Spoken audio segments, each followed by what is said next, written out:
रामपुर गांव की मिट्टी में कुछ खास बात थी। वहां की हवाओं में पुराने समय की महक थी और उस महक का सबसे मजबूत हिस्सा था चौधरी परिवार का पुराना कच्चा पक्का घर। उस घर के आंगन में खड़ा एक विशाल पीपल का पेड़, जिसकी जड़ें जमीन से नहीं, यादों से जुड़ी थी। गिरधारी लाल चौधरी, जिन्हें गांव वाले बाबूजी कहते थे, इस घर के सबसे बुजुर्ग सदस्य थे। उनके साथ उनकी पत्नी श्यामा देवी, 4 बेटे शिवनाथ, विनोद, महेश और रमेश, उनकी पत्नियां, बच्चे और रिश्तेदार मिलकर एक बड़ा सजीव और सदा हुआ संसार बनाते थे। हर सुबह उस पेड़ के नीचे तुलसी के पौधे को पानी देते हुए दादी की आवाज, बच्चों की किलकारियां और बाबूजी की कड़क आवाज, ये सब मिलकर एक संगीत सा बनाते थे। वहां हर उत्सव, हर चर्चा, हर समाधान उसी पेड़ की छांव में होता था। जैसे वो पेड़ सिर्फ पेड़ नहीं था, बल्कि परिवार की आत्मा था।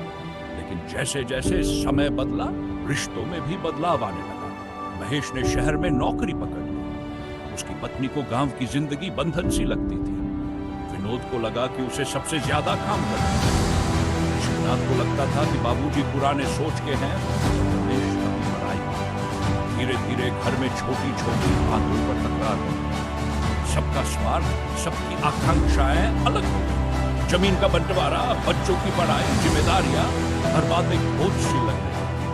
बाबूजी अब कमजोर हो गए, लेकिन उनके मन में अब भी उम्मीद थी कि परिवार एक रहेगा। एक दिन ऐसा आया जब बाबूजी के सामने ही घर में रेखाएं खींच ली। हर हिस्सा अपने नाम, हर चीज का हिस्सा। उस दिन पीपल मतलब शहर चला गया। विनोद ने पास के गांव में घर बनाया। शिवनाथ खेतों में रह गए। रमेश अपनी पढ़ाई में व्यस्त। दादी अब कमजोर हो गई। सब एक दूसरे से दूर हो गए। लेकिन बाबूजी अब भी उस पेड़ के नीचे बैठकर सबका इंतजार करते थे। लेकिन गांव में बहुत तेज बारिश हुई। 12 लोग खेत बर्बाद हो गए। उसी बीच बाबूजी गिर गए। जब शिवनाथ को खबर लगी तो उसने शहर की भागदौड़ में थक चुका था और विनोद अपने काम में उलझा था। लेकिन कुछ तो था उस पुकार में। वे दोनों लौटे। वर्षों बाद जब दोनों भाई उस घर में पहुंचे तो देखा बाबूजी पीपल के पेड़ के नीचे खटिया पर लेटे हैं। आंखों में कमजोरी थी, लेकिन चेहरे पर मुस्कान थी। उन्होंने धीरे से कहा, घर कभी ईंट और गारे से नहीं बनता, दिल से बनता है। अगर हम फिर से साथ हो तो ये पीपल फिर से हरा हो जाएगा। उस दिन कुछ बदल गया।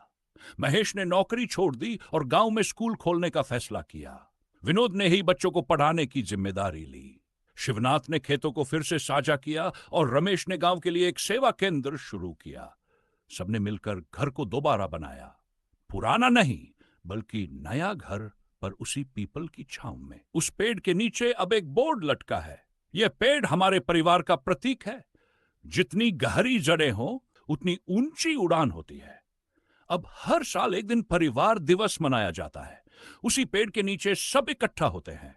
बच्चे खेलते हैं, बड़े गले मिलते हैं और तस्वीरों में बाबूजी की मुस्कान आज भी हर दिल में बसी हुई है।